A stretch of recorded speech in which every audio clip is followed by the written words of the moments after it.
Keyingi bir necha hafta davomida Genri vampirlarni ovlash sirlarini menga ham o'rgatdi. Vampirlarni quyosh nurlariga moslashishi va ko'rinmas bo'la olishi haqida bildirib, asosiysi ularni yo'q qilishni o'rgatdi. Yehuda Isoni 30 pora aqchaga sotgan. Shundan beri u Tangriga nisbatan sotqinlik belgisidir. Tubanlik belgisi. Olingan kumush tangalar yana aqchalar la'natlandi. Yo'q, rahmat.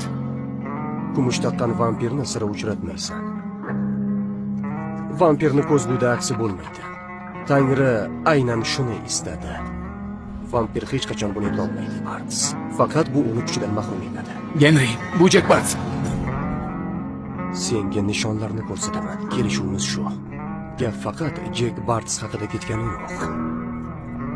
Vedon, beshafqat qotil va uni akasi. Men uni avval ko'rganman. Uni Jack Barts bilan birga ko'rganman. Ular uni Edim deb chaqirishadi. Ularning barchasi undan kelib chiqishgan. Vampirlar ko'p asrlardan beri oramizda yashamoqdalar. Ular mahalliy qabilalarni va kelgindilarni o'ldirishgan.